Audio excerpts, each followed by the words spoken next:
Good evening, YouTube. Happy Thanksgiving. It's the Spaceman landing in your area once again on a Thanksgiving Eve. It's 67 degrees here in West Central Florida. The humidity is 97%, so it kind of feels a little bit hot. I'm sitting at home smoking a bowl of LJ Peretti's Thanksgiving-Day, which is an awesome tobacco, to say the least. LJ Peretti's is from Boston. They are master tobacconist blenders. It doesn't get any, put it this way, it doesn't get any better than this, okay? These guys are way up, immaculate on the top with this kind of stuff. I'm looking forward to getting some more of their blends. But anyway, I'm smoking my Peterson Bulldog or Rossler Classic FT 150.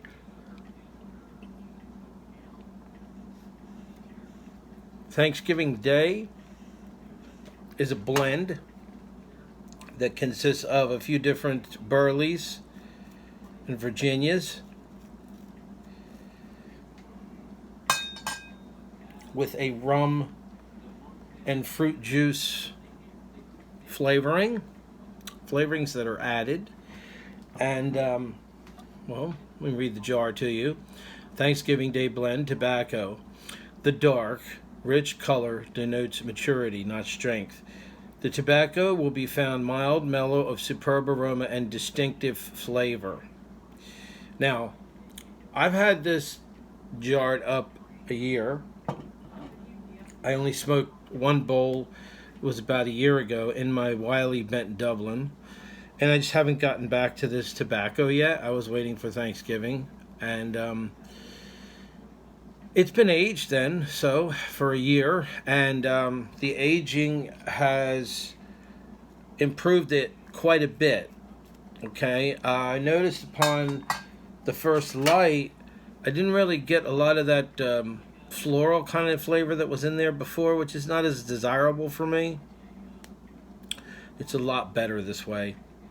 I believe it is a let me show you the tobacco. I'm going to open up the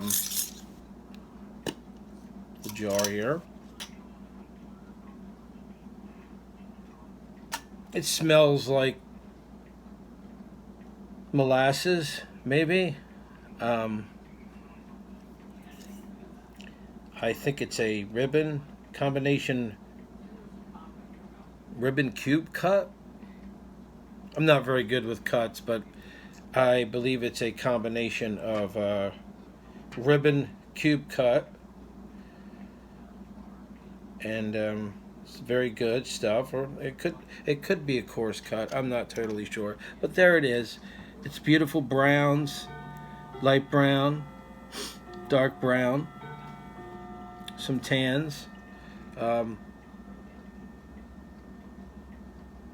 It has such a rich smell that I really don't know how to describe it. It's just more or less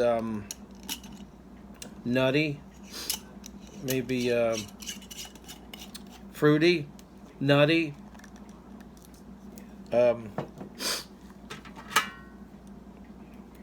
Rum, maybe a little bit of rum smell.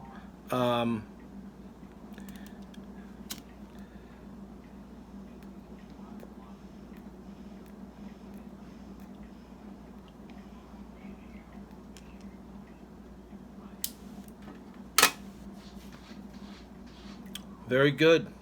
You can taste the citrusy Virginias combined with the Burleys.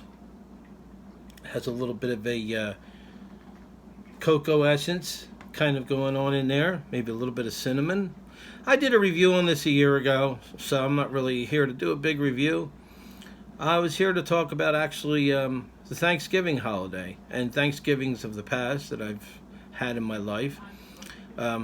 Unfortunately, this Thanksgiving dinner was canceled due to the fact that there were 2 or 3 people at the family gathering that lived there at my sister's house that are ill. They're sick. They've come down with some kind of cold or flu or something, and I do not want to contract that, nor does my roommate, nor do we want to carry it, around. So we decided to cancel out, and I called up Wawa just for the heck of it, and I said, "Hey, do you guys have some kind of a sandwich or a turkey thing going on there for Thanksgiving?" And unbeknownst to my surprise, they have a thing called the Gobblers. I believe it was the Gobbler special, but don't quote me on that. I could be wrong.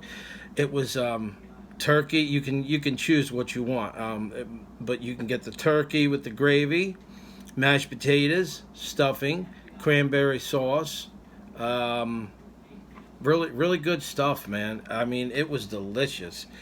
I thought, really, I mean, what's the sense? I mean, I really look forward to getting together with my family, and I kind of miss that. But what's the sense in like going through a lot of the trouble cooking sometimes when you can just get something like that? I know it's about the family getting together, and I miss that. I wanted to spend Thanksgiving with my family, but unfortunately, that's not happening, and so that's where I'm at right now. Hopefully, I won't come down with this sickness anyway. That would be like a catch-22, But the Yore is a good blend.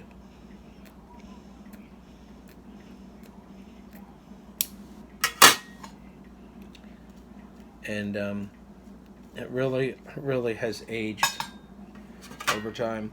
I wanted to talk about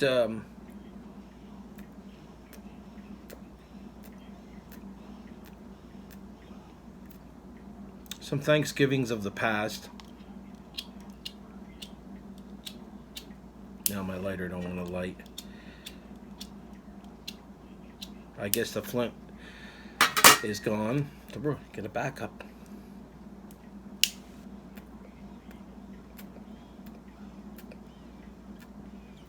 You didn't think I came without a backup, did you?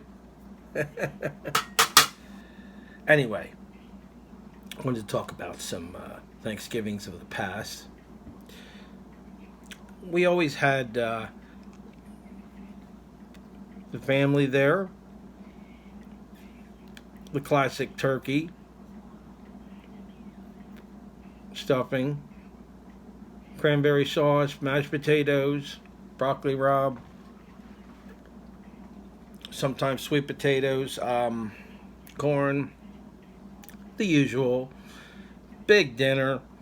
My sister and her husband would come over with my nephews, and my brother and his wife would come over, and his kids, and this was like, there was all different times at which people were married and weren't together, and the different times when they came over at different times, and there were less people. So, but there was always some kind of family get together there, and we always had like a lot of leftovers, of course, and we had the pies and everything after the dinner and everything, and then we would be eating Thanksgiving leftovers for like a week after that. By the way, I'm drinking some Starbucks Thanksgiving blend tonight. A great coffee. They want to try. It's $14.95 a pound at Starbucks. So that's if you're into paying that kind of money for a pound of coffee. It's a little bit pricey, but I thought, well, it's the holiday, so why not do it? So I mean, we always had a good time, and we would go to the Christmas parade the following Saturday. Now I live down in Florida. There's the Christmas parade is on December 8th, so I will be going to that if I'm well, if I don't contract some kind of flu germ or something going around in the air.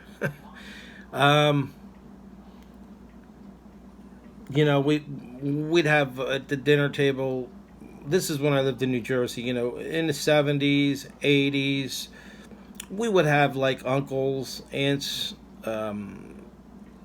My grandmother and grandfather on my father's side, they had already passed away, and my other grandmother and grandfather lived in Ohio, so They never really showed up for Thanksgiving, but we had aunts and uncles, and and that's as far as the extension of the family went. But it was fun. It was nice. We all got together, and we all had a good time, and it was nice.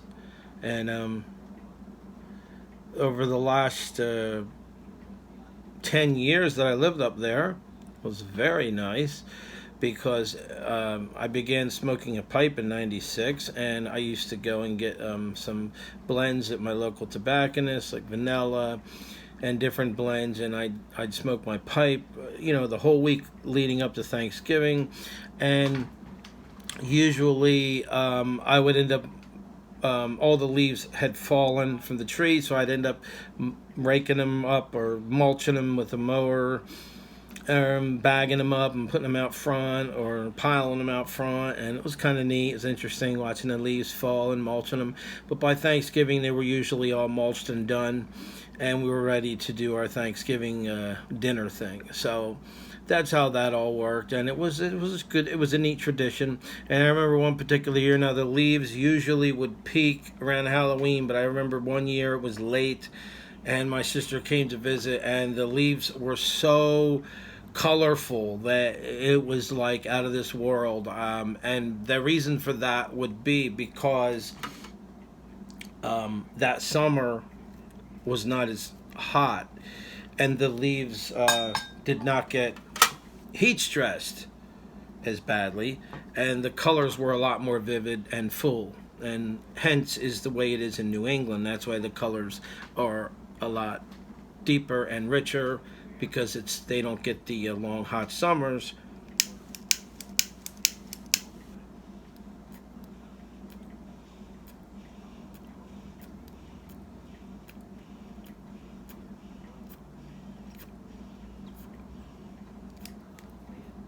But it was nice, beautiful. I have some video footage of that Thanksgiving.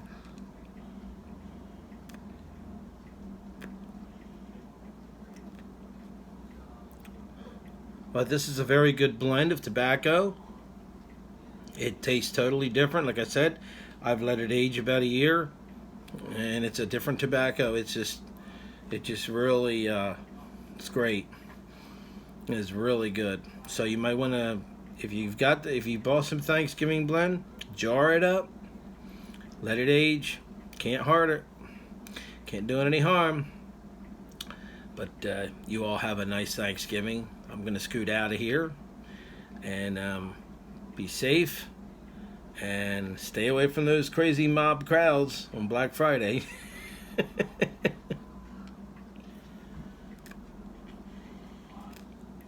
Take care, everyone.